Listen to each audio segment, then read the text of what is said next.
వందనాలు తెలియజేస్తున్నాము. ఇప్పుడు ఇంతవరకు ప్రార్థనలు చేసుకున్నాము. ఇప్పుడు ప్రభువుని స్తుతిస్తూ ఒక పాట పాడుకుందాము. మన మధ్యలో ఉన్నటువంటి రత్నమ్మక్క గారు మనకి పాట పాడి వినిపిస్తారు. రత్నమ్మక్క గారు మనకు అందరికీ తెలుసు, రెగ్యులర్ గా జూమ్ మీటింగ్ లో అటెండ్ అవుతూ ఉంటారు. ఇప్పుడు తను ప్రభువుని స్తుతిస్తూ ఒక పాట పాడి వినిపిస్తారు. వందనాలక్క. వందనాలు. దేవునికి స్తోత్రము. జూమ్ లో చేరవచ్చిన సోదరులందరికీ ప్రభువైన యేసుక్రీస్తు నామములో వందనాలు. పాట పాడుకుందాం. విడువవు నన్నిక ఎన్నడైనను పడిపోకుండా కాయు రక్షక. విడువవు నన్నిక ఎన్నడైనను పడిపోకుండా కాయు రక్షక. పడిపోవు వారెల్లరినీ లేపెడి వాడవు నీవే ప్రభు. పడిపోవు వారెల్లరినీ లేపెడి వాడవు నీవే ప్రభు. విడువవు నన్నిక ఎన్నడైనను పడిపోకుండా కాయు రక్షక. ప్రభువాని కవిదేయుడనై పలుమారులు పడు సమయములో. ప్రభువాని కవిదేయుడనై పలుమారులు పడు సమయములో. ప్రేమతో జాలి దీన స్వరముతో ప్రియుడా నన్ను పైకెత్తితివి. ప్రేమతో జాలి దీన స్వరముతో ప్రియుడా నన్ను పైకెత్తితివి. విడువవు నన్నిక ఎన్నడైనను పడిపోకుండా కాయు రక్షక. ఆదామవ్వలు ఏదెనులో ఆశతో ఆజ్ఞ మీరినను. ఆదామవ్వలు ఏదెనులో ఆశతో ఆజ్ఞ మీరినను. సిలువకు ఛాయగా బలినర్పించి ప్రియముగా విమోచించితివి. సిలువకు ఛాయగా బలినర్పించి ప్రియముగా విమోచించితివి. విడువవు నన్నిక ఎన్నడైనను పడిపోకుండా కాయు రక్షక. మోషేకు నీ దర్శనమిచ్చి నీ ప్రజలను నడిపించుటకై. మోషేకు నీ దర్శనమిచ్చి నీ ప్రజలను నడిపించుటకై. సాకులు చెప్పిన విడువక తననే నాయకునిగా నియమించితివి. సాకులు చెప్పిన విడువక తననే నాయకునిగా నియమించితివి. విడువవు నన్నిక ఎన్నడైనను పడిపోకుండా కాయు రక్షక. స్వంత తలంపున దావీదు మందసమును తెచ్చునప్పుడు. స్వంత తలంపున దావీదు మందసమును తెచ్చునప్పుడు. ఉజ్జా మరణము చే దావీదు హృదయమును కదిలించితివి. ఉజ్జా మరణము చే దావీదు హృదయమును కదిలించితివి. విడువవు నన్నిక ఎన్నడైనను పడిపోకుండా కాయు రక్షక. నీ మాటలు వినకాయా నా తర్షీషుకు తరలినప్పుడు. నీ మాటలు వినకాయా నా తర్షీషుకు తరలినప్పుడు. సముద్రములో మునుగుచుండగా చేప ద్వారా దరి చేర్చితివి. సముద్రములో మునుగుచుండగా చేప ద్వారా దరి చేర్చితివి.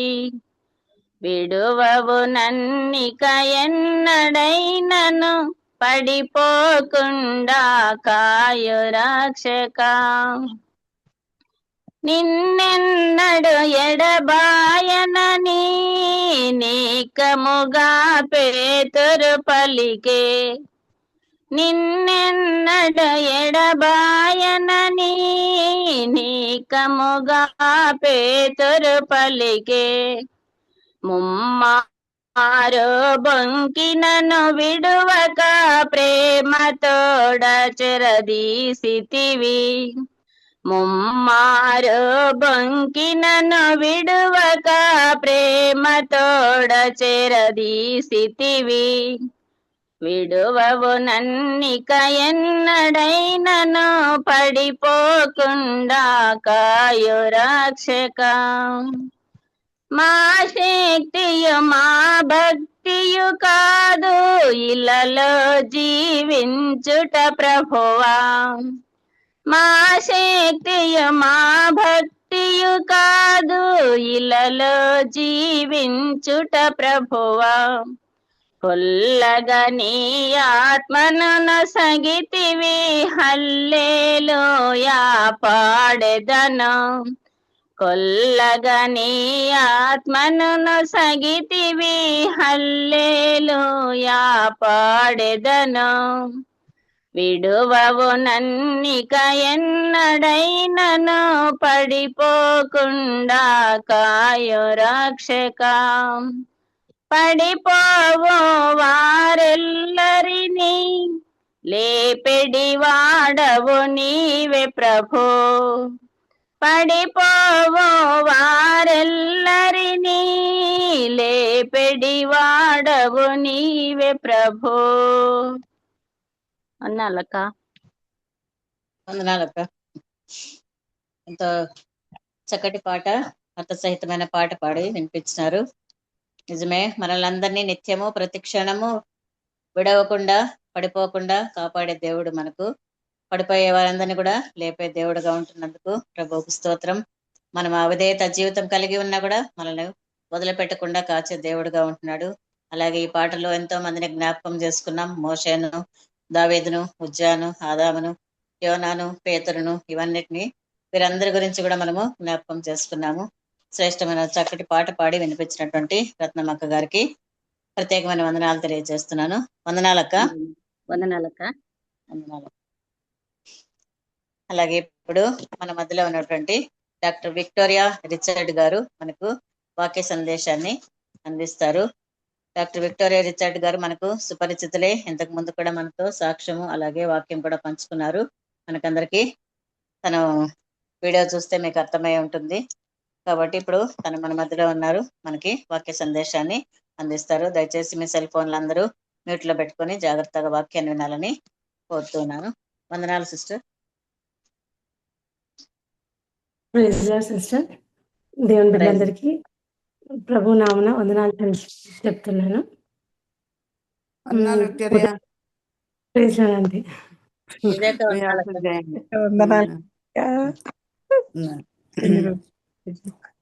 డాక్టర్ విక్టోరియా అందరికి సుపరిచితులే, చాలా మందికి తెలుసు. పాత వారందరికి కూడా ఇక్కడ హైదరాబాద్ లో అనంతపురంలో చదువుకున్నారు. సెకండ్ బ్యాచ్ వాళ్ళు. సీనియర్ మోస్ట్ అందరిలో విక్టోరియా మంచి భక్తి పర్రాలు, వాక్యం చెప్పగలిగిన బిడ్డ. సాక్ష్యం చెప్పారు, వాక్యం చాలాసార్లు చెప్పారు మన మధ్య. మరొకసారి నేను పర్సనల్గా అన్నటి రోజు కూడా కలుసుకోవడం జరిగింది. నేను హైదరాబాద్లోనే ఉన్నాను ఇప్పుడు. ఈరోజు మళ్ళీ వాక్యం చెప్పమని కోరుకున్నప్పుడు తప్పకుండా చెప్పడానికి ఇష్టపడి, విధుల్లో ఉన్నప్పటికీ కూడా, వృత్తి విధుల్లో ఉన్నప్పటికీ కూడా అంగీకరించి ఈ సమయాన్ని, విలువైన సమయాన్ని మనకు దేవుని వాక్యం చెప్పడానికి సోదరి అంగీకరించినందుకు మన గ్రూప్ తరఫున, అందరి తరఫున తనకి వందనాలు తెలియజేసుకుంటున్నాం. ఈ సమయాన్ని తనకు అప్పచెప్తున్నాం.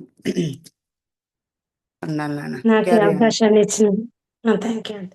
నాకు ఇచ్చిన ఈ అవకాశాన్ని ఇచ్చిన దేవునికి, అదేవిధంగా ఆంటీకి నా హృదయపూర్వకంగా వందనాలు తెలియజేస్తున్నాను. మరి ఈరోజు దేవుని మాటలు మనం పంచుకోకముందు చిన్న ప్రార్థనతో మొదలెట్టుకుందాము. ప్రేమ గల తండ్రి, కృపగల రక్షకానైన మీ పరిశుద్ధమైన నామానికి వేల స్తుతులు స్తోత్రాలు చేయించుకున్నాం తండ్రి. ఈ విధంగా ప్రభా మీ సన్నిధిలో చేరి నీ బిడ్డలతో ప్రభా నాయన మీరు ఇచ్చిన మాటలు నాయన పంచుకునే దానికి ప్రభా మీరు ఇచ్చిన నాయన ఈ యొక్క ధన్యతను బట్టి మీకు ఎంతో వందనాలు. అవును ప్రభా, నన్ను మీ సిలువ చాటు మరుగుపరచండి అయోగ్యాన్ని ప్రభా నాయన తండ్రి. నాయన నా నోట్ల నుంచి వచ్చే ప్రతి మాట నాయన మీకు అంగీకారంగా ఉన్నట్లు సహాయం దయచేయండి ప్రభా నాయన. మా అందరికి మేలుకరంగాను దీవెనకరంగాను ఈ సమయాన్ని మీ చేతులకు అప్పచెప్పుకుంటూ నాయన మీరే ఆది అంతం ఉండి వహించమని వేడుకుంటూ నన్ను మీ సిలువ చాటును మరుగు చేయమని వేడుకుంటూ ఏసీ పశువును అనుసరించి ప్రాంచి వేడుకున్నాం తండ్రి. ఆమె. సో నేను ఎంతో ఆత్మీయంగా చెప్పడానికి యాక్చువల్ చాలా చిన్నదాన్ని. అయితే దేవుడు నేను ఆంటీ నాకు చెప్పినప్పుడు మరి నేను ప్రార్థన చేసుకున్నప్పుడు దేవుడు నాకు ఈ తలంపులు అనుగ్రహించాడు. ఏంటి అంటే ఈరోజు purpose for hour living. So దేవుడు మన జీవితం పట్ల ఉద్దేశం ఉంది. పర్పస్ ఫర్ అవర్ లివింగ్, ఉద్దేశం ఏంటి, మన జీవితం వెనకాల ఉండే ఉద్దేశం ఏంటి. సో ఒక దైవజనుడు ఇట్లా అన్నాడంట, to know him and make him known. So దేవుని ఎరుగుట, దేవుని గురించి మనం తెలియజేయట, to make him known and to know him and make him known. So మనం చూసినట్లయితే ఒక పర్పస్ ఫర్ లివింగ్. ఇప్పుడు ఒక కొత్త ప్రదేశానికి వెళ్ళామనుకోండి, ఒక స్ట్రేంజ్ సిటీకి వెళ్ళాము, అయితే అక్కడ ఒక ప్లేస్కి వెళ్ళాలి. అయితే కొన్నిసార్లు మనకు ఆ కొత్త ప్లేస్లో అన్ని రోడ్స్ ఒకేలాగా అనిపిస్తాయి కదండి. సో అన్ని రోడ్స్ ఒకేలాగా అనిపించినప్పుడు మనకు చాలా కష్టం ఆ ప్లేస్కి వెళ్ళేది. ఇంకా కొన్నిసార్లు మనం అసలు ఎక్కడికి వెళ్ళాలో తెలియదు అనుకోండి, అప్పుడు ఎలా ఉంటుంది. ఇప్పుడు ఆ స్ట్రేంజ్ సిటీ, ఆ కొత్త ప్రదేశంలో మనకు అసలు ఎక్కడికి వెళ్ళాలో తెలియకపోతే ఇంకా ఆ సిటీలో ఉండే ఆ స్ట్రీట్స్ తిరుగుతూ ఉండిపోతాం. అలాగే మరి మన ఈ జీవితాన్ని కూడా దేవుడు మనకు ఒక గోల్, పర్పస్ లేనట్లయితే మన లైఫ్ టైం అంతా వాండరింగ్, అంటే ఇక్కడికి అక్కడికి ఇటు అటు తిరుగుతానే మన టైం అయిపోతుంది. అయితే మనం దేవుని బిడ్డలుగా లైఫ్ అనేది మనకు చాలా విలువైంది. It's very serious. So we should know the goal and purpose of our life. ఒక వాక్యం చదువుకుందామండి. యాక్ట్స్ 22:14-15, అపోస్తల కార్యాలు 22వ అధ్యాయము 14-15. ఇక్కడ చూసినట్లయితే మనము పౌలు గారు ఆయన సాక్ష్యం చెప్తూ ఇక్కడ ఆ సాక్ష్యంలో మరి అననీయ అతని దృష్టి పోయినప్పుడు, పౌలు భక్తుని దృష్టి పోయినప్పుడు అన్నయ్య దగ్గరికి వచ్చినప్పుడు అన్నయ్య ఏమంటాడంటే 14-15 చూడండి. అప్పుడు అతడు, మన పితరుల దేవుడు తన చిత్తమును తెలుసుకుంటకును ఆ నీతిమంతుని చూచుటకును ఆయన నోటి మాట వినుటకును నిన్ను నియమించి ఉన్నాడు. నీవు కన్నవాటిని గూర్చియు విన్నవాటిని గూర్చియు సకల మనుషుల ఎదుట ఆయనకు సాక్షివై ఉందువు. సో ఇక్కడ పౌలు భక్తుని యొక్క మరి జీవితానికి ఒక పర్పస్ దేవుడు చూపించినట్లుగా మనకు అర్థమవుతుంది కదండి. ఇక్కడ దేవుని చిత్తాన్ని తెలుసుకోవాలి, ఆ నీతిమంతుని చూచుటకు ఆయన నోటి మాట వినుటకు, అంతేకాకుండా మనుషులందరి ఎదుట సాక్షిగా ఉండుటకు. సో మన జీవితంలో మరి దేవుని పర్పస్ ఏంటి అని దేవుని మరి బైబిల్ ప్రకారం మన జీవితానికి ఒక హైయెస్ట్ పర్పస్ ఉంది కదా. సో ఒకసారి ఎఫెసియన్స్ 1st chapter 4-7, ఎఫెసీయులకు రాసిన పత్రిక 1వ అధ్యాయము. సో దేవుడు మనల్ని ఎందుకు ఏర్పాటు చేసుకున్నాడు? 4-7 నేను చదువుతాను. ఎట్లనగా తన ప్రియుని యందు తాను ఉచితముగా మనకు అనుగ్రహించిన తన కృపా మహిమకు కీర్తి కలుగునట్లు తన చిత్త ప్రకారమైన దయా సంకల్పము చొప్పున యేసుక్రీస్తు ద్వారా తనకు కుమారులుగా స్వీకరించుటకై మనలను ముందుగా తన కోసం నిర్ణయించుకొని మనము తన ఎదుట పరిశుద్ధులమును నిర్దోషులమునై ఉండవలనని జగత్తు పునాది వేయబడక మునిపే ప్రేమ చేత ఆయన క్రీస్తులో మనలను ఏర్పరచుకున్నాను. దేవుని కృపా మహదైశ్వర్యం బట్టి ఆ ప్రేణి యందు ఆయన రక్తం వలన మనకు విమోచనం అనగా మన అపరాధములకు క్షమాపణ మనకు కలిగి ఉన్నది. కాబట్టి ఇక్కడ చూసినట్లయితే దేవుడు మనల్ని జగత్తు పునాది వేయబడక మునిపే మనల్ని ఏర్పాటు చేసుకున్నట్లుగా చూస్తున్నాం. ఆయన కుమారులుగా కుమార్తెలుగా కేవలం యేసుప్రభు యొక్క రక్తంలో మరి మనకు విమోచన, మన అపరాధాలకు క్షమాపణ దేవుడు అనుగ్రహించాడు. తర్వాత మనము ఆయన ఎదుట మరి పరిశుద్ధులముగా నిర్దోషులముగా ఉండవాలని మన దేవుడు ఏర్పాటు చేసుకున్నాడు. ఒకసారి మన అబ్రహాం భక్తులతో కూడా దేవుడు అంటాడు కదండి, నా సన్నిధిలో నిందారహితునిగా జీవించు అంటాడు. సో మనము మన మన జీవితాల్ని మరి దేవుని దృష్టిలో మన జీవితాలు ఎలా ఉన్నాయి అని దేవుని వాక్య వెలుగులో మనం చూసుకోవాలి. మనమందరం యేసుప్రభు రక్తం చేత కడగబడ్డాం, రక్షింపబడ్డాం. మరి ఇప్పుడు ప్రతిదినము అనుదినము ఆయన యొక్క వాక్య వెలుగులో మరి దేవుని సన్నిధిలో ఎలాగ ఉంటున్నాం మనం అనేది మనం చూసుకోవాలి. ఇక్కడ మన జీవితంలో మరి గాడ్స్ పర్పస్ కూడా ఏంటి అంటే మరి దేవుని దృష్టిలో మనం నిర్దోషులంగా ఆయన ఎదుట నడుచుకోవాలని. ఇక్కడ మనం దేవుని పర్పస్ని మన జీవితంలో యాక్సెప్ట్ చేసాం మనం అందరం కదండి. సో ఫిలిపియన్స్ 3:7-14 ఒకసారి చూద్దాము. ఫిలిప్పీలకు రాసిన పత్రిక 3వ అధ్యాయము 7-14. ఏవేవి నాకు లాభకరములై ఉండెనో వాటిని క్రీస్తు నిమిత్తము నష్టముగా ఎంచుకొంటిని. నిశ్చయముగా నా ప్రభువైన యేసుక్రీస్తును గూర్చిన అతి శ్రేష్టమైన జ్ఞానము నిమిత్తమై సమస్తమును నష్టముగా ఎంచుకొనుచున్నాను. క్రీస్తును సంపాదించుకొని ధర్మశాస్త్ర మూలమైన నా నీతిని గాక క్రీస్తునందరి విశ్వాసము వలనైన నీతి అనగా విశ్వాసమును బట్టి దేవుడు అనుగ్రహించు నీతి గలవాడనై ఆయన యందు అగపడు నిమిత్తమును ఏ విధము చేతనైనను మృతులలో నుండి నాకు పునరుద్ధానం కలుగువలనని ఆయన మరణ విషయములో సమాన అనుభవం గలవాడనై ఆయనను ఆయన పునరుద్ధాన బలమును ఎరుగు నిమిత్తమును ఆయన శ్రమలలో పాలివాడినగుటకు ఎట్టిదో ఎరుగు నిమిత్తమును సమస్తమును నష్టపరుచుకొని వాటిని పెంటతో సమానముగా ఎంచుకొనుచున్నాను.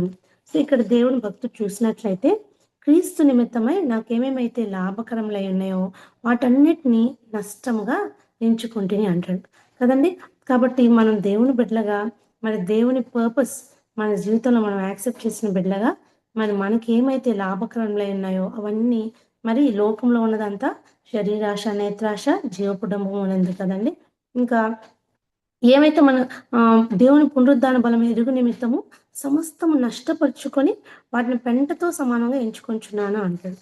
అలాగే హీబ్రూ 11:24-26 చూసినట్లయితే మనకి ఇక్కడ మోషే భక్తుడు ఆయన మరి దేవుని కోసం దేన్ని నష్టంగా ఎంచుకున్నాడో చూస్తాము. 24-26లో 11 హెబ్రీయులకు 11వ అధ్యాయము 24-26. మోషే పెద్దవాడైనప్పుడు విశ్వాసమును బట్టి ఐగుప్తు ధనము కంటే క్రీస్తు విషయమైన నింద గొప్ప భాగ్యమని ఎంచుకొని అల్పకాలము పాప భోగము అనుభవించడం కంటే దేవుని ప్రజలతో శ్రమ అనుభవించడం మేలని యోచించి ఫరో కుమార్తె యొక్క కుమారుడని అనిపించుకుంటూ ఒప్పుకొనలేదు. ఏలయనగా అతడు ప్రతిఫలముగా కలుగు బహుమానం నందు దృష్టి ఎంచెను. కాబట్టి మోషే మరి మొదటి 40 సంవత్సరాలు మరి ఆయన ఐగుప్తులో రాజుగారి మరి రాణిగారి గృహంలో సకల విద్యను ఆయన నేర్చుకున్నట్లుగా చూస్తాం. అయితే వాటన్నిటిని కూడా ఐగుప్తు ధనం అంతా ఆయన చేతిలో ఉన్నా కూడా మరి అదంతా కూడా మరి దేవుని నిమిత్తమై నష్టంగా ఎంచుకొని మరి దేవుడిచ్చే బహుమానం మీద ఆయన దృష్టి ఉంచినట్లుగా చూస్తాం. సో మనం కూడా దేవుని బిడ్డలుగా మరి ఈ లోకస్తులు కొన్ని మార్గాలు మంచివి అంటారు. అయితే అది ఆ మంచి అనే మార్గం మరి దేవుని దృష్టిలో అది మంచిదా కాదా అని మనం చూసుకొని అది దేవుని దృష్టిలో సరైనది కానప్పుడు ఆ మార్గాన్ని మనం నష్టంగా, అది లాభం అనుకున్నప్పటికీ కూడా అది నష్టంగా మనం ఎంచుకోవాలి దేవుని బిడ్డలుగా. ఇంకొక మాట చూసినట్లయితే ఇదే ఫిలిప్పీ 3వ అధ్యాయంలోనే మనం ఇంకా కిందకు వచ్చినట్లయితే 13th verse అండి. ఫిలిప్పీ 3:13-14. సహోదరులారా, నేను ఇదివరకే పట్టుకొని ఉన్నానని తలంచుకోను, అయితే ఒకటి చేయుచున్నాను, వెనుక ఉన్నవి మరచి ముందున్న వాటి కొరకై వేగిరపడుచు క్రీస్తు యేసునందు దేవుని ఉన్నతమైన పిలుపున కలుగు బహుమానమును పొందాలని గురి యొద్దకే పరిగెత్తుచున్నాను. సో దేవుని బిడ్డగా ఇంకా మనము వెనుకున్నవి మరచి ముందున్న వాటి కొరకై వేగిరపడచ్చు. సో మనం రక్షింపబడినప్పటికీ అనేక మార్లు మనం మరి దేవుని స్టాండర్డ్స్కి మనం తక్కువ అవుతూ ఉంటాం. సో చాలాసార్లు మనం పడిపోతూ ఉంటాం. దేవుడు పెట్టిన టెస్ట్లో, ఫెయిత్ టెస్ట్లో కానీ పరీక్షల్లో మనం పడిపోతూ ఉంటాం. అయితే సాతాను మనకు ఛాన్సాలు నిరుత్సాహము, ఇంకా ఇట్లో పడిపోయాం కదా, ఇంకేం వెళ్తాంలే దేవుని సందికి, ఇంకా ఎంతగా ఇంకా దేవుని పట్టుకుంటావు, ఇంకా చాలులే భక్తి చాలులే అని చాలాసార్లు మనం నిరుత్సాహపడిపోతాం. లేక ముందు దేవునిలో ఉండే ఆసక్తి, దేవుని పట్ల మనకుండే ఆ ప్రేమ తగ్గిపోతూ వస్తూ ఉంటుంది. ఎందుకంటే కొన్నిసార్లు మన పరిస్థితులను బట్టి మన ఫెయిల్యూర్స్ని మనకి సాతాను చాలాసార్లు చూపిస్తూ ఉంటాడు. అయితే పౌలు భక్తులు అన్నట్లుగా మనం వెనుకున్నవి మరచి, సో మన దేవుడు ఎంతో గొప్ప దేవుడు. ఇందాక సిస్టర్ పాడినట్లుగా పడిపోయే వారందరినీ ఆయన లేవనెత్తేవాడు అని 145 కీర్తనలో కూడా ఉంటుంది కదండి.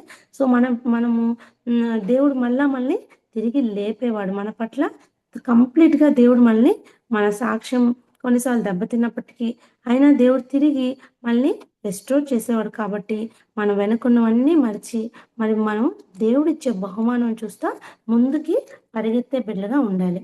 So god's purpose through us. So దేవుని ఉద్దేశాలు మన జీవితంలో మరి ఎలాగా గాడ్స్ పర్పస్ త్రూ అస్ ఎలా నెరవేరుతుంది? సో మన ప్రవర్తన ద్వారా మరి దేవుని పర్పస్ నెరవేరుతుంది. తర్వాత అన్యుల మధ్యలో మన ప్రవర్తన, ఇంకా మన సాక్ష్యం ద్వారా, ఇంకా దేవుని సువార్తను ప్రకటించే తలాంతు దేవుడు ఇచ్చినట్లయితే దేవుని సువార్తను ప్రకటించడం ద్వారా, ఇంకా ప్రార్థించడం ద్వారా మన చుట్టూరా ఎంతో మంది అన్యులు నశించిపోవడం మనం చూస్తూ ఉంటాం. మన ఫ్రెండ్స్, మన కొలీగ్స్, మన ఇరుగు పొరుగు వాళ్ళు ఎంతో మంది, కొంతమందికి మనం సువార్త చెప్పినా వినే పరిస్థితుల్లో ఉండరు. సో మనం గట్టిగా వాళ్ళ కోసం మన వాక్యానుసారంగా మనం దేవుని బిడ్డలుగా మనం ప్రార్థించే వాళ్ళంగా ఉండాలి. సో గాడ్స్ పర్పస్ని మరి పౌలు భక్తుని జీవితంలో ఎలా నెరవేరింది ఒకసారి చూద్దాము. యాక్ట్స్ 26:13-18, అపోస్తుల కార్యములు 26వ అధ్యాయము 13-18. ఇక్కడ మరి పౌలు భక్తుడు ఇక్కడ సాక్ష్యం చెప్తా ఉన్నాడు. దేవుడు ఆయన్ని ఎలాగా సంధించారు అని చెప్తున్నారు. 13-18 వరకు. రాజా, మధ్యాహ్నమందు నా చుట్టూను, నాతో కూడా వచ్చిన వారి చుట్టూను ఆకాశము నుండి సూర్య తేజస్సు కంటే మిక్కిలి ప్రకాశమానమైన యొక్క వెలుగు త్రోవలో ప్రకాశించుట చూచితిని. మేమందరమును నేలపడినప్పుడు, సౌలా నన్ను ఎందుకు హింసించుచున్నావు? మునికోళ్లకు ఎదురు తన్నుట నీకు కష్టమని హెబ్రీ భాషలో ఒక స్వరము నాతో పలుకుట వింటిని. సో మనము దేవుని బిడ్డలంగా మనల్ని దేవుడు ఏ విధంగా రక్షించాడు, మరి ఒక్కొక్కరికి ఒక్కొక్క విధమైన సాక్ష్యం ఉంటుంది. సో మన సాక్ష్యంని మనం పంచుకునే బిడ్డగా దేవుడు అవకాశం ఇచ్చినప్పుడు మన సాక్ష్యాన్ని పంచుకునే బిడ్డగా ఉండాలి. ఇక్కడ చూసినట్లయితే అప్పుడు నేను, ప్రభువా నీవు ఎవడవని అడుగ్గా, ప్రభువు నీవు హింసించుచున్న యేసును, నీవు నన్ను చూచి ఉన్న సంగతిని గూర్చి, నేను నీ కనబడబోవు సంగతిని గూర్చి నేను పరిచారకుని గాను సాక్షిని గాను నియమించుటకై కనబడి ఉన్నాను. నీవు లేచి నీ పాదములు మోపి నిలువుము. నేను ఈ ప్రజల వల్లను అన్ని జనుల వల్లను హాని కలగకుండా నేను కాపాడదను. వారి చీకట్లో మెయిన్ ఉద్దేశం ఇదనమాట. మనం ప్రార్థించేటప్పుడు కూడా ఇతరుల కోసం ఈ విధంగా ప్రార్థించవచ్చు. 26:18, వారు చీకటిలో నుండి వెలుగులోనికి, సాతాను అధికారం నుండి దేవుని వైపుకును తిరిగి నా యందలి విశ్వాసము చేత పాప క్షమాపణను, పరిశుద్ధపరచబడిన వారిలో స్వాస్థ్యమును పొందినట్లు వారి కన్నులు తెరచుటకై నేను నిన్ను వారి యొద్దకు పంపెదనని చెప్పాను. సో దేవుని బిడ్డలకు మనం ఈ వాక్యం పెట్టి ప్రార్థించవచ్చు. చీకట్లో నుంచి వాళ్ళని వెలుగులోనికి తీసుకురా ప్రభా, సాతాను అధికారం నుంచి దేవుని వైపుకి తిరిగినట్లు, మరి దేవుని యందు విశ్వాసం చేత పాప క్షమాపణ, పరిశుద్ధ స్వాస్థ్యం పొందినట్లు వాళ్ళ కన్నులు తెరువునైనా అని మనం మన నిత్యం మనతో పాటు ఉండే మన కొలీగ్స్ కానివ్వచ్చు, మన ఫ్రెండ్స్ కానివ్వచ్చు, వాళ్ళందరి కోసం ఈ యొక్క వాక్యం పెట్టి మనం ప్రార్థన చేయొచ్చు. 26:18 వాళ్ళు కూడా మరి మారు మనసు పొంది దేవునితో తిరిగి మారు మనసుకు తగిన క్రియలు చేయాలని మనము ప్రార్థించాలి. సో ఈ విధంగా దేవుడు మరి పౌలు భక్తుని జీవితంలో దేవుని పర్పస్ని నెరవేర్చుకున్నాడు. మరి అంతం వరకు ఆయన మరి దేవుని సేవ చేసినట్లు, అంతం వరకు నమ్మకంగా ఉన్నట్లుగా చూస్తాం. ఇంకా మన మన మన జీవితంలో దేవుని ఉద్దేశము ఫ్రూట్ఫుల్నెస్. సో దేవుని బిడ్డలుగా మనము ఫ్రూట్ఫుల్గా ఉండాలని దేవునికి ఇష్టం. మరి జాన్ 15:16-17 యోహాను సువార్త 15వ అధ్యాయము 16-17 మీరు నన్ను ఏర్పరచుకునలేదు. సో దేవుడు మనల్ని ఎందుకు చూస్ చేసుకున్నాడంటే, మీరు నా పేరిట తండ్రిని ఏమి అడుగుదురు అది ఆయన మీకు అనుగ్రహించినట్లు మీరు వెళ్ళి ఫలించుటకును మీ ఫలము నిలిచి ఉండుటకును నేను మిమ్మల్ని ఏర్పరచుకొని నియమించితిని. మీరు ఒకరినొకరు ప్రేమింపవలనని ఈ సంగతులను మీకు ఆజ్ఞాపించుచున్నాను. సో దేవుని బిడ్డలుగా మనం ఒకరినొకరిని ప్రేమించడం ద్వారా మళ్ళా అదేవిధంగా మనం దేవునిలో నిలిచి ఉన్నప్పుడు మనము బహుగా ఫలిస్తామని దేవుని వాక్యం సెలవుస్తుంది. దేవుని మాటలు మన యందు నిలిచినప్పుడు మనకి మరి దేవునికి ఇష్టానుసారం మనం ఏమి అడిగితే మరి అది మనకి దేవుడు అనుగ్రహిస్తాడు. మనం అధికంగా ఫలించడం ద్వారా దేవునికి మహిమ కలుగుతుంది అని దేవుని వాక్యంలో సెలవిస్తుంది కదండి. కాబట్టి మన ఫ్రూట్ఫుల్నెస్, సో దేవుడు మన జీవితాన్ని కూడా ఆ విధంగా ఫ్రూట్ఫుల్గా ఆశీర్వదిస్తాడు. సో మనం ఫ్రూట్ఫుల్నెస్ అనేది దేవుడు మన జీవితంలో ఆశిస్తున్నాడు అన్నమాట. కాబట్టి దేవుని వాక్యంలో మనం నిలిచి ఉండాలి. ఇంకా దేవుని పర్పస్ మన జీవితంలో ఎలా నెరవేరుతుందంటే, the race set before us. దేవుడు మనకు ఒక రేస్, మనం ఇప్పుడు ఒక పందెంలో ఉన్నాం, పరుగు పందెంలో ఉన్నాం. మరి పరుగు పందెంలో ఈ మధ్య యాక్చువల్ మాకు మా హాస్పిటల్లో గేమ్స్ పెట్టారన్నమాట. గేమ్స్ కండక్ట్ చేస్తూ ఉంటారు ఎవ్రీ ఇయర్. చాలా గేమ్స్ కండక్ట్ చేస్తారు. సో నాకు గేమ్స్ ఇష్టం కాబట్టి ఎంబీబీఎస్లో కూడా గేమ్స్ అంటే ఇష్టం. అయితే చిన్నప్పుడు ఆడే గేమ్స్ ఎలా ఉంటాయి, మేము చిన్న టౌన్ నుంచి వచ్చాం కాబట్టి దాంట్లో పెద్ద రూల్స్ అవేమి ఉండవు, ఎట్లా అంటే అట్లా ఆడేసేవాళ్ళం.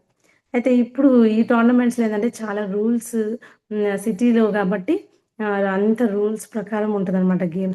సో వీళ్ళు ప్రాపర్ కోర్ట్లో ప్రాక్టీస్ చేస్తారు. ఫర్ ఎగ్జాంపుల్ షటిల్ అంటే ఇష్టం నాకు.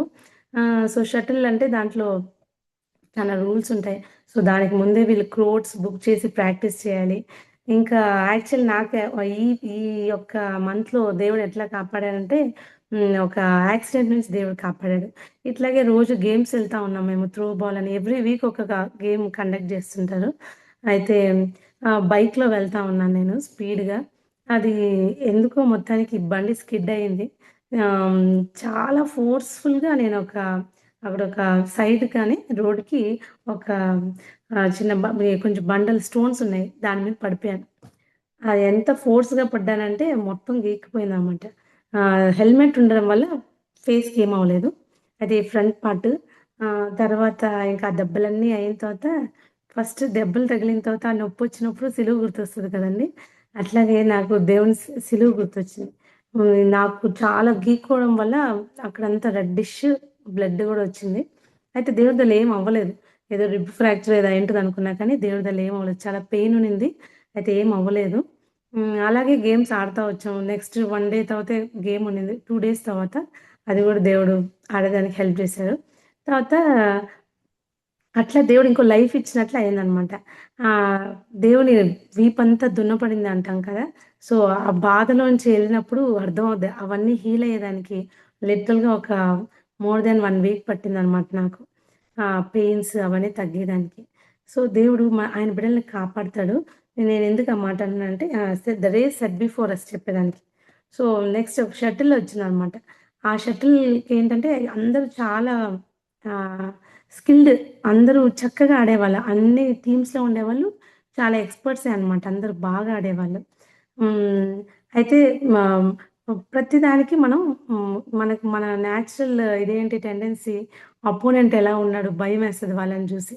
తర్వాత ఇంకొకటి ఏంటి అంటే, చుట్టూరు క్రౌడ్ అంతా ఉంటారు కదా, ఒక రేస్లో వెళ్ళినప్పుడు చుట్టూరు అందరు చీరింగ్ క్రౌడ్ అని అందరు ఉంటారు. సో వాళ్ళ ముందు ఆడాలి, ఆ టెన్షన్ ఉంటుంది మనం గెలుస్తామా లేదా అని.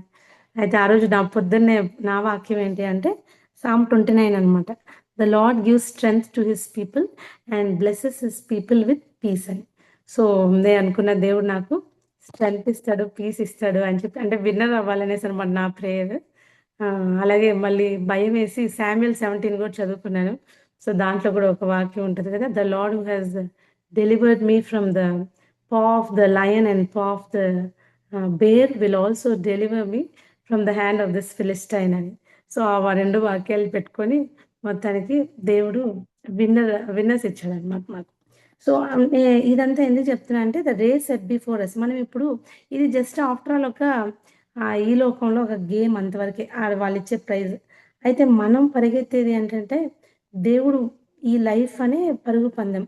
సో Hebrew 12:1-2 ఉంది కదండి. సో ఈ పరుగు పందెంలో మనం చాలాసార్లు మన భారాలు, సులువుగా చిక్కులు పెట్టి పాపాలు, సో ఇవన్నీ మరి విశ్వాసులకు కూడా మనం దేవుని యందు విశ్వాసం ఉంచిన బిడ్డలకు కూడా మరి భారము, మరి సులువుగా చిక్కులు పెట్టి పాపము మనల్ని వెనక్కి లాగేసేస్తాయి అన్నమాట. కాబట్టి మనం ఏం చేయాలి అంటే మన దృష్టి author and perfecter of our faith, విశ్వాసమున కర్తయు దాన్ని కొనసాగించు అనైనా యేసు వైపు చూచుచు మన ఎదుట ఉంచబడిన పందెంలో ఓపికతో పరిగెత్తుదము. మనం కూడా ప్రతి భారమును సిలువుగా చుక్కులు పెట్టి పాపమును విడిచిపెట్టి, సో చాలాసార్లు సాతాను ఇది పర్వాలేదులే, ఇదేం తప్పు కాదులే అని కూడా కొన్నిసార్లు అనిపిస్తుంది. అయితే మన దేవుని బిడ్డలుగా మరి అది పాపం అని తెలిసినప్పుడు మనం దాన్ని విడిచిపెట్టి దేవుని వైపు చూస్తా మనం ఓపికతో పరిగెత్తాలి. యేసు ప్రభు కూడా ఎలాగా ఆయన తన ఎదుట ఉంచబడిన ఆనందము కొరకై అవమానము నిర్లక్ష్య పెట్టి సిలువను సహించి దేవుని సింహాసనం యొక్క కుడి పార్శ్వమున ఆసీనుడై ఉన్నాడు. కాబట్టి ఒక దైవజనుడు అన్నమాట ఏమని అంటే we have to live this life in the light of eternity. So నిత్యత్వపు విలువలు కలిగి మనం ఈ లోకంలో జీవించాలి, in the light of eternity. So మనం చాలాసార్లు మనము స్ట్రేంజర్స్ అని మర్చిపోతాం, పిల్గ్రిమ్స్ అని మర్చిపోతాం, ఈ లోకము ఇదే శాశ్వతం అనుకుంటాం. అయితే దేవుని బిడ్డలుగా మనం ఈ లోక మర్యాద మరి లేక ఈ లోక విలువలు ఇవన్నీ కాదు, కానీ మరి దేవుని దృష్టిలో మరి ఇటర్నిటీ వాల్యూస్తో మనం ఆయన బిడ్డలుగా మనం ఈ లోకంలో మనం పరిగెత్తాలి. లాస్ట్గా మనం చూసినట్లయితే 2 తిమోతి 4:17-18 ఇక్కడ రివార్డ్ 2 తిమోతి. సో ఈ పందెంలో పరిగెత్తేటప్పుడు చాలాసార్లు మనకి మరి కష్టాలు లేక అపజయాలు లేక నిరుత్సాహము ఇవన్నీ మనకి కలుగుతూ ఉంటాయి. అయితే ఇక్కడ పౌలు భక్తుడు చూసినట్లయితే 17:18లో చూస్తాము, ఆయన సువార్త ప్రకటించేటప్పుడు అయితే నా ద్వారా సువార్త పూర్ణముగా ప్రకటింపబడిన నిమిత్తమును అనుజులందరూ దాని విని నిమిత్తమును ప్రభువు నా ప్రక్క నిలిచి నన్ను బలపరచను గనుక నేను సింహము నోటి నుండి తప్పింపబడితిని. ప్రభు ప్రతి దుష్కార్యం నుండి నన్ను తప్పించి తన పరలోక రాజ్యమునకు చేరినట్లు నన్ను రక్షించును. యుగయుగములు ఆయనకు మహిమ కలుగును గాక. కాబట్టి దీంట్లో మనల్ని అనేక విధాలుగా మరి దేవుని మార్గంలో నడిచేటప్పుడు మనల్ని అపార్థం చేసుకునే వాళ్ళు ఉంటారు, లేక ఎన్నో ఆటంకాలు సాతాను కలుగు చేస్తాడు. అయితే ఇక్కడ దేవుడు మరి పౌలు భక్తుని దేవుడే బలపరిచాడు అని ఉంటుంది. ఆయన రక్క నిలిచి నన్ను బలపరచను. So we are not alone in this race. So దేవుడు మనతో పాటు ఉండి మనల్ని బలపరిచే దేవుడుగా ఉన్నాడు. మరి ఈ రేస్ అంతా అయిపోయిన తర్వాత మరి అల్టిమేట్గా మనం ఆయన రివార్డ్ని తప్పకుండా పొందుకుంటాం. మరి 2 తిమోతి మరి అదే చాప్టర్లో 7-8లో పౌలు భక్తుడు ఆయన పరుగును ముగించిన తర్వాత మరి ఆ రివార్డ్ గురించి చెప్పినట్లు చూస్తాం. మంచి పోరాటం పోరాడుతుని నా పరుగు కడముట్టించి తిని విశ్వాసము కాపాడుకుంటుని ఇక మీదట నా కొరకు నీతి కిరీటం ఉంచబడి ఉన్నది. ఆ దినమందు నీతి గల న్యాయాధిపతి అని ప్రభు అది నాకు మాత్రమే కాకుండా అతని ప్రత్యక్షతను అపేక్షించే వారికి అందరికీ అనుగ్రహించును. కాబట్టి ఆ రివార్డ్ మీద మన దృష్టి ఉంచాలి. మన ఈ లోకంలో కూడా దేవుడు రివార్డ్ ఇచ్చే దేవుడు, అంతేకాకుండా ఫ్యూచర్ రివార్డ్, ప్రజెంట్ రివార్డ్స్ ఉంటాయి, ఫ్యూచర్ రివార్డ్స్ తప్పకుండా దేవుడు ఆయన బిడ్డలకు అనుగ్రహిస్తాడు. సో మనం మన మరి పర్పస్ ఆఫ్ లివింగ్, సో దేవుడు తప్పకుండా మనకి మరి లాస్ట్లో మరి ఆ రివార్డ్ని ఆయన సిద్ధపరచున్నాడు. కాబట్టి ఆ రివార్డ్ మీద మన దృష్టి ఉంచి మనం పరిగెత్తే బిడ్డలుగా, మరి ఈ లోకంలో దేవుడు మనకి మరి అబండెంట్ లైఫ్ని దేవుడు ప్రామిస్ చేస్తున్నాడు కదండి. సమృద్ధి జీవాన్ని దేవుడు మనకి ప్రామిస్ చేశారు. కాబట్టి మన జీవితాన్ని మరి సంపూర్ణంగా మరి దేవుడు మన బ్రోకెన్ లైఫ్స్ని దేవుని దగ్గర సరెండర్ చేసుకొని, దేవుడు ఆయన మన ద్వారా మరి క్రైస్ట్ మన జీవితాల ద్వారా మరి కనబడినట్లు, పౌలు భక్తులు అన్నట్లుగా బ్రతుకుటైతే క్రీస్తే అంటాడు కదా. ఒక గలేషియన్స్ 2:20 కూడా అంటాడు, క్రీస్తే నాయందు జీవించుచున్నాడు అంటాడు. మీదట జీవించువాడు నేను కాను, క్రీస్తే నాయందు జీవించుచున్నాడు. కాబట్టి దేవుడు మన ద్వారా మరి మన మన మన బాడీస్ని ఆయనకి సమర్పించుకొని రోమన్స్ 12:1-2లో దేవుని వాక్యంలో చెప్పబడినట్లుగా సజీవ యాగంగా మన శరీరాలను ఆయనకి సమర్పించుకొని, ఆయన మన ద్వారా జీవించినట్లు, మన జీవితాల ద్వారా ఆయన జీవించినట్లు మనము ఆయనకు మన జీవితాల్ని సరెండర్ చేసుకొని అప్పచెప్పుకున్నాము. Thank you.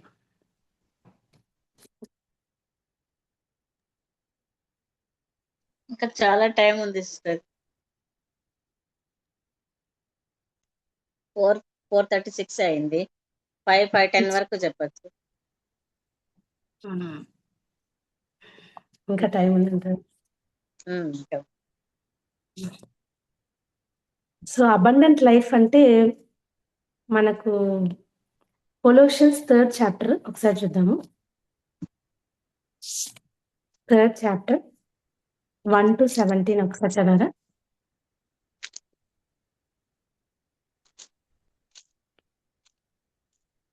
మీరు క్రీస్తుతో కూడా లేపబడిన వారైతే పైనున్న వాటిని వెదకుడి, అక్కడ క్రీస్తు దేవుని కుడిపార్శ్వమున కూర్చుండి ఉన్నాడు. పైనున్న వాటి మీదనే గాని భూ సంబంధమైన వాటి మీద మనసు పెట్టుకొనకుడి. ఏలైనగా మీరు మృతి పొందితిరి, మీ జీవము క్రీస్తుతో కూడా దేవుని యందు దాచబడి ఉన్నది. మనకు జీవమై ఉన్న క్రీస్తు ప్రత్యక్షమైనప్పుడు మీరును ఆయనతో కూడా మహిమయందు ప్రత్యక్షపరచబడును. కావున భూమి మీదనున్న మీ అవయవములను అనగా జారత్వమును, అపవిత్రతను, కామాతృతను, దురాశను, విగ్రహారాధన అయిన ధనాపేక్షను చంపివేయుడి. వాటి వలన దేవుని ఉగ్రత అవిధేయుల మీదికి వచ్చును. పూర్వము వారి మధ్య జీవించినప్పుడు మీరును వీటిని అనుసరించి నడుచుకుంటుంది. ఇప్పుడైతే మీరు కోపము, ఆగ్రహము, దుష్టత్వము, దూషణ, మీ నోట బూతులు అని వీటన్నిటినీ విసర్జించుడి. ఒకరితో ఒకడు అబద్ధమాడకుడి. ఏలైనగా ప్రాచీన స్వభావమును దాని క్రియలతో కూడా మీరు పరిత్యజించి జ్ఞానము కలుగు నిమిత్తము దానిని సృష్టించిన వాని పోలిక చొప్పున నూతన పరచబడుతున్న నవీన స్వభావమును ధరించుకుని ఉన్నారు. ఇట్టివారిలో క్రీస్తు దేశస్థుడని యూదుడని భేదము లేదు, సున్నతి పొందుటయని సున్నతి పొందకపోవటయని భేదము లేదు, పరదేశీ అని, క్షితీయుడని, దాసుడని, స్వతంత్రుడని లేదు, కానీ క్రీస్తే సర్వమును అందరిలో ఉన్నవాడునే ఉన్నాడు. చాలా సిస్టర్ ఇంకా చదవాలా? 18 వరకు చదవమన్నారు కదా. 17 అన్నాను. 17 చదవాలా? 17 వరకు చదవాల. కాగా దేవుని చేత ఏర్పరచబడిన వారును పరిశుద్ధులను ప్రియులైన వారికి తగినట్లు మీరు జాలిగల మనసును, దయాళుత్వమును, వినయమును, సాత్వికమును, దీర్ఘశాంతమును ధరించుకుని, ఎవడైనను తనకు హాని చేసిందని ఒకడు అనుకుని ఎడల ఒకరినొకడు సహించు, ఒకరినొకడు క్షమించుడి. ప్రభువు మిమ్మల్ని క్షమించిన లాగున మీరును క్షమించుడి. వీటన్నిటిపైన పరిపూర్ణతకు అనుబంధమైన ప్రేమను ధరించుకోండి. క్రీస్తు అనుగ్రహించి సమాధానము మీ హృదయములలో ఏలచుండనీయుడి. ఇందుకొరకే మీరొక్క శరీరముగా పిలువబడితిరి మరియు కృతజ్ఞులైయుండుడి. సంగీతములతోనూ కీర్తనలతోనూ ఆత్మ సంబంధమైన పద్యములతోనూ ఒకరినొకడు బోధించుతూ బుద్ధి చెప్పుతూ కృపాసహితముగా మీ హృదయములలో దేవుని గురించి గానము చేయుచు సమస్త విధములైన జ్ఞానముతో క్రీస్తు వాక్యము మీలో సమృద్ధిగా నివసింపనీయుడి. మరియు మాట చేత గాని క్రియ చేత గాని మీరేమి చేసినను ప్రభు అయిన యేసు ద్వారా తండ్రి అయిన దేవునికి కృతజ్ఞతాస్తుతులు చెల్లించుతూ సమస్తమును ఆయన పేరిట చేయుడి. Thanks sister. సో ఇక్కడ మనం చూసినట్లయితే దేవుడు మనము మరి అబండెంట్ లైఫ్, మరి సమృద్ధి జీవాన్ని మనం కలిగి ఉండాలని దేవుడు ఆశిస్తున్నాడు. ఇక్కడ మనం చూసినట్లయితే సో దేవుని బిడ్డలుగా మనం అబండెంట్ లైఫ్ ని ఎలాగ పొందుకోగలుగుతాము అని మనం చూస్తున్నాం కదండి. కాబట్టి మన దృష్టి దేవుని మీద ఉంచాలి. క్రీస్తు లేపబడిన మనము మన దృష్టిని దేవుని మీద మనం ఉంచాలి. దాని తర్వాత చంపివేయడి అంటాడు 5th verse లో. దేన్ని చంపేయాలి అంటే మీ అవయవములను, అనగా అంటే మనం ఇంతకు ముందు మనం మన అవయవాలను మనం మరి దేనికైతే మనం విధేయులం అవుతామో వాటికి మనం సర్వెంట్స్ అంటాం కదా. సో మనము మన అవయవాల్ని మరి పాపానికి మనం విధేయులయ్యాం కాబట్టి మన సర్వెంట్స్ లాగా అయిపోయాం. అయితే ఇప్పుడు మనం దేవుని బిడ్డలుగా నవీన స్వభావం ధరించుకున్న మనము మరి దేవునికి మనం దాసులంగా మరి మన అవయవాల్ని మరి నీతికి సాధనాలుగా మనం దేవునికి అప్పచెప్పుకోవాలి. ఇంకా చూసినట్లయితే దేవుని బిడ్డలుగా మనం మరి అబండెంట్ లైఫ్ కలిగి ఉండాలంటే ఎలా ఉండాలి?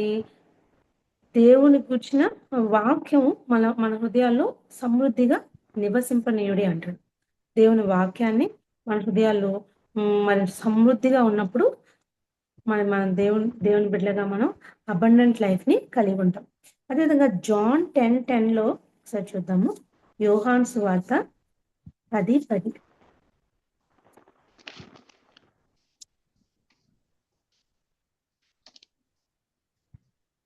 దొంగ దొంగతనమును, హత్యను, నాశనమును చేయుటకు వచ్చును గాని మరి దేనికిని రాడు. గొర్రెలకు జీవం కలుగుటకును అది సమృద్ధిగా కలుగుటకును నేను వచ్చితినని మీతో నిశ్చయముగా చెప్పుతున్నాను. సో దేవుడు మనకి మరి ఈ సమృద్ధి జీవాన్ని మనం ఎలాగా పొందుకోవాలి ఇంకా అంటే రోమన్స్ 6th chapter చూద్దాము. రోమ 6వ అధ్యాయము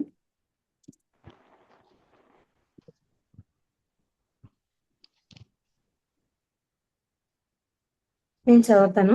11th 12th.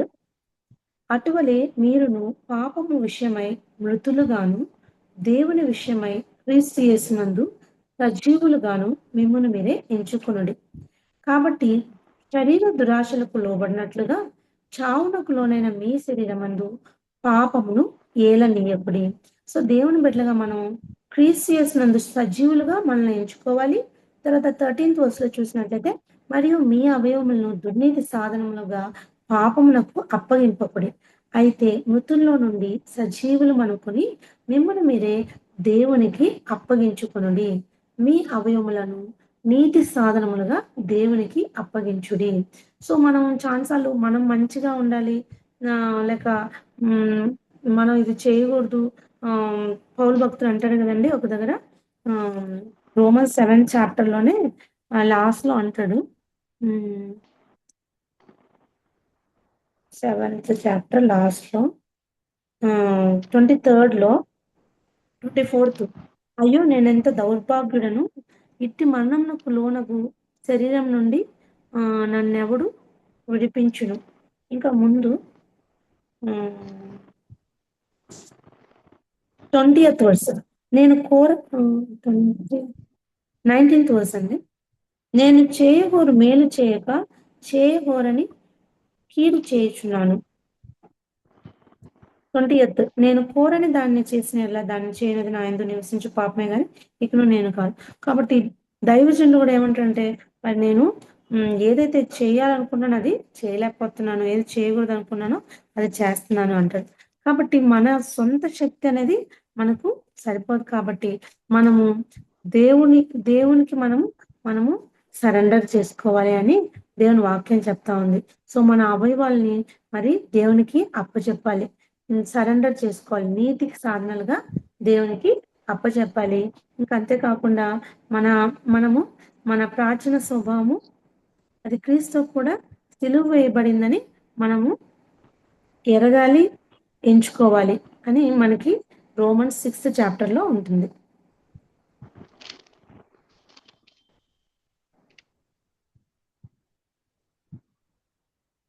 సో ఆ విధంగా మనం అబండెంట్ లైఫ్ ని కలిగి ఉండొచ్చు. ఇందాక చదివాం కదా, మరి జాన్ 15 చాప్టర్ లో కూడా మనం చూసినట్లయితే మరి యేసు ప్రభు మరి I am the vine, you are the branches అంటాడు. సో దేవునిలో మనం నిలిచి ఉంటే, దేవుని వాక్యంలో మనం నిలిచి ఉంటే, దేవుని వాక్యానుసారంగా మనం జీవించినప్పుడు మనం ఇంకా అబండెంట్ లైఫ్, ఫ్రూట్ఫుల్నెస్ ని మనం కలిగి ఉంటాం. ఒకసారి Philippians first chapter, Philippians 1st chapter 12th verse. సహోదరులారా, నాకు సంభవించినవి సువార్త మరి ఎక్కువగా ప్రజలకే సమకూడనని మీరు తెలుసుకొనగోరుచున్నాను.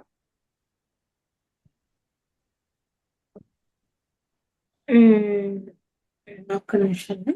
అది టు లివ్ ఇస్ క్రైస్ట్ అనమాట.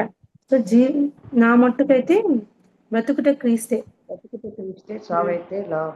21st నా మట్టుకైతే 21st. నా మట్టుకైతే బ్రతుకుట క్రీస్తే, చావైతే లాభం. So to live is Christ, మనము మరి దేవుడు మన ద్వారా జీవించాలి, మనం కోరుకోవాలి. తర్వాత రోమన్స్ 8:28-39. ఇక్కడ ఏంటంటే అబౌండింగ్ హోప్. సో దేవుళ్ళలో మనకు గొప్ప హోప్ ఉందన్నమాట. సో ఇక్కడ మనం చూసినట్లయితే రోమన్స్ 8:28-39 లో చూసినట్లయితే మనకు దేవుడు ఆయన కుమారునే మన కోసం ఇవ్వడానికి వెనుదీయలేదు. కాబట్టి దేవుడు మనం అడిగిన ప్రతిదాన్ని కూడా అది ఆయన చిత్తానుసారంగా అడిగినప్పుడు దేవుడు మనకి ఎందుకు అనుగ్రహింపుడు అని ఉంటుందండి. 31. దేవుడు మన పక్షమున నుండగా మనకు విరోధేవుడు, తన సొంత కుమారుని అనుగ్రహించుటకు వెనుక తీయక మన అందరి కొరకు ఆయనను అప్పగించిన వాడు ఆయనతో పాటు సమస్తమును మనకు ఎందుకు అనుగ్రహింపడు? కాబట్టి దేవుడు సో మనకి యేసు ప్రభులో ఉండే ఈ గొప్ప హోప్ అన్నమాట. సో ఎటువంటి పరిస్థితి వచ్చినప్పటికీ, ఎటువంటి సిచ్యువేషన్స్ ఉన్నప్పటికీ, సో 28 నుంచి చూసినట్లయితే మరి దేవుని ప్రేమ నుంచి మనల్ని ఏది ఎడబాపదు అని ఉంటది. కాబట్టి దేవుడు ఆయన బిడ్డలకు మరి ఏది మేలైందో ఏదో మరి అది ఆయన సమయంలో తప్పక దేవుడు ఆయన బిడ్డలకి అనుగ్రహించే దేవుడు. ఫిలిపియన్స్ 1:21 చదవండి.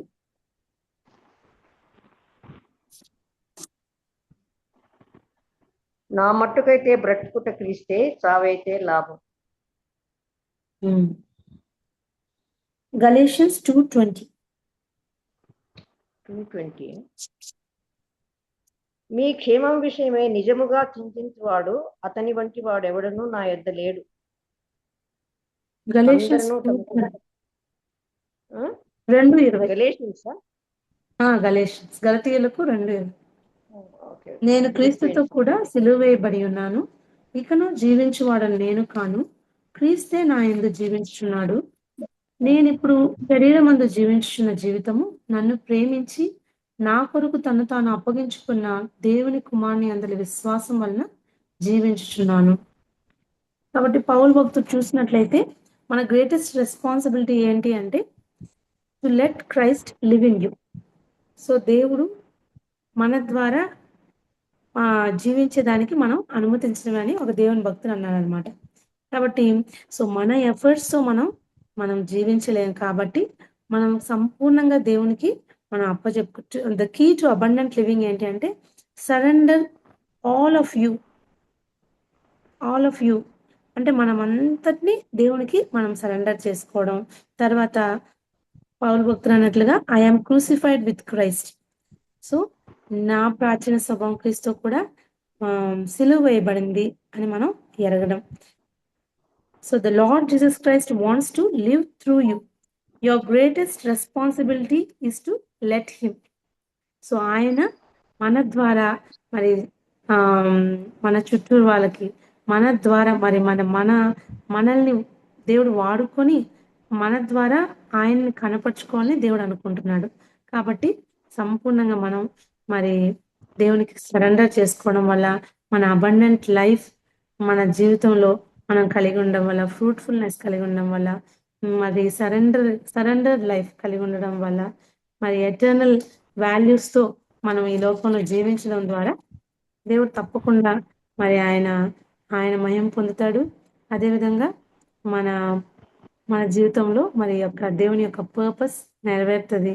మరి ఆ విధంగా దేవుని పర్పస్ మన జీవితంలో నెరవేర్చబడాలని మనం అందరం మరి మన ద్వారా అనేకులు రక్షింపబడాలని మనం ప్రార్థిస్తున్నాం. Thank you sister. Thank you sister. వందనాలు. ఇంతవరకు మనము మంచి వాక్యాన్ని విన్నాము. నిజమే, అపోస్తుల కార్యంలో నుంచి పౌలు భక్తుని విషయంలో దేవుని యొక్క ప్రణాళిక ఏమిటి, తన విషయంలో దేవుని యొక్క చిత్తం ఏమిటో తెలియజేశాడు. ఇక్కడ అపోస్తుల కార్యం 22వ అధ్యాయం 14-15 వచనాల్లో. మరి మన విషయంలో ఆయన ప్రణాళిక ఏమిటి? జగత్తు పునాది వేయబడక ముందే మనలందరినీ దేవుడు ఏర్పరచుకొని రక్షించుకొని ఈ లోకంలో ఉంచాడు కదా. మరి మనం ఏ విధంగా జీవిస్తున్నాము? ఆయనకి ఇష్టమైన బిడ్డలుగా ఎలా ఉంటున్నాము? మనకు అప్పగించిన పనిని మనం చేస్తున్నామా లేదా? ఆయన మనకి ఏమైతే అప్పగించాడో ఆ హోంవర్క్ కంప్లీట్ చేస్తున్నామా అని ఇలా మనల్ని మనము పరీక్షించుకోవాలి. నిత్యము ఆయన వాక్య వెలుగులో మనల్ని మనం శుద్ధీకరించుకోవాలి. వెనుకున్న వాటిని మర్చి ముందున్న వాటికే వేగిరపడుచు క్రీస్తు యేసునందున దేవుని ఉన్నతమైన పిలుపునకు కలుగు బహుమానం పొందుకోవాలని, గురి యొద్దకే పరిగెత్తే వారంగా మనం ఉండాలని, సమస్తాన్ని నష్టంగా ఎంచుకోవాలని, అప్పుడే మనకు ఫ్యూచర్ రివార్డ్స్ కానీ ప్రజెంట్ రివార్డ్స్ కానీ పొందుకుంటామని వాక్యాన్ని కూడా విన్నాం కదా.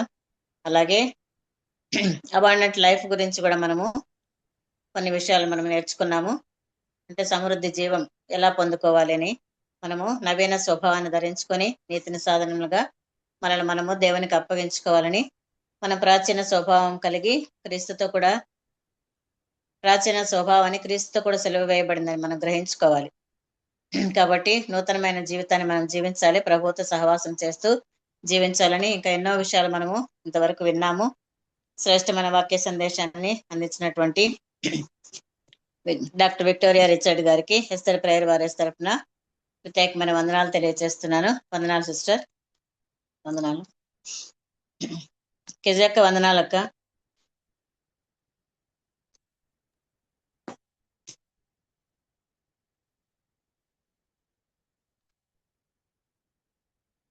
కెజక్క ప్రేయర్ పాయింట్స్ చెప్తారు.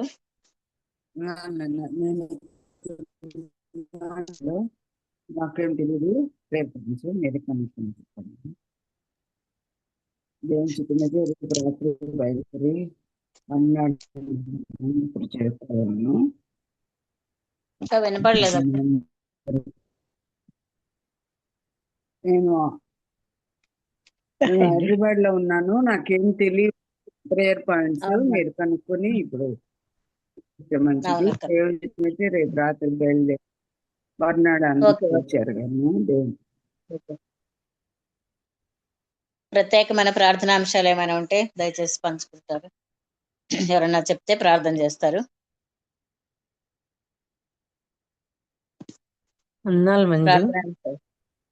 వందనాలు సమయం ఎట్లుంది అక్కకి? ఇంకా అస్సలు ఈరోజు ఇంకా ఏం తినలేదంట. అయ్యో, బాగా మతిమరుపు కూడా వచ్చింది. అదే పశ్చాత్తాపం రావాలని ఒక్కటి చేయండి చాలు.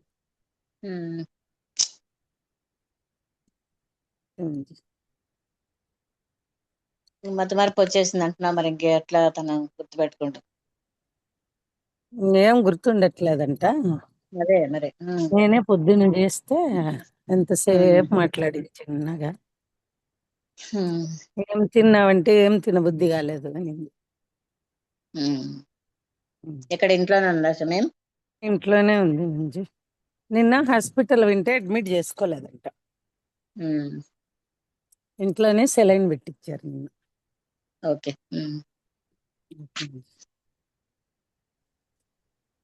ఇంకా ఏమైనా ఉంటే చెప్పండి ప్రేయర్ పాయింట్స్. వందనాలండి సంధ్య. నిన్న ఉంటారు, నేను నిన్న రాలేకపోయాను. ఆరాధ్య రక్షణ తీర్మానం చేసింది మొన్న హైదరాబాద్ లో కేజీ ఆంటీ దగ్గర సువార్త విని నా పాప ఎప్పటి నుంచో వెయిట్ చేస్తున్నాం, మనం అందరం కూడా మార్నింగ్ ప్రేయర్స్ లో చేస్తున్నాము. ఫైనల్ గా పాప రక్షణ తీర్మానం చేసింది ఆరాధ్య. సో దానికి స్తుతించండి. అండ్ తను ఆ రక్షణ నిశ్చయతను తను ఆ రక్షణ పాత్రను పట్టుకుని దేవునిలో ముందుకు కొనసాగేలాగా దాని వాల్యూ తెలుసుకునేలా ప్రేయర్ చేయండి. బాబు కూడా మళ్ళీ రిపీట్ చేశాడు. సో ఇద్దరు రక్షణ నిశ్చయత కలిగి ఈనోక ఆరాధ్య దేవునిలో కొనసాగడానికి తగిన సమయంలో బాప్తిజానికి కూడా సిద్ధపడడానికి ప్రేయర్ చేయండి. తర్వాత తనకి ఈరోజు మ్యాథ్స్ ఎగ్జామ్ రాసింది, సరిగా అంత రాయలేదంటుంది. అన్ని అటెంప్ట్ చేశానంది. ప్రేయర్ చేయండి. ఇంకా 3 ఎగ్జామ్స్ ఉన్నాయి మంచిగా రాసేలాగా. 15th మార్నింగ్ బయలుదేరి రవి హైదరాబాద్ వస్తాడు ఒక 10 days కి. తన ప్రయాణం స్టే కొరకు ప్రేయర్ చేయండి ఆంటీ. వందనాలు అందరికీ. వందనాలు.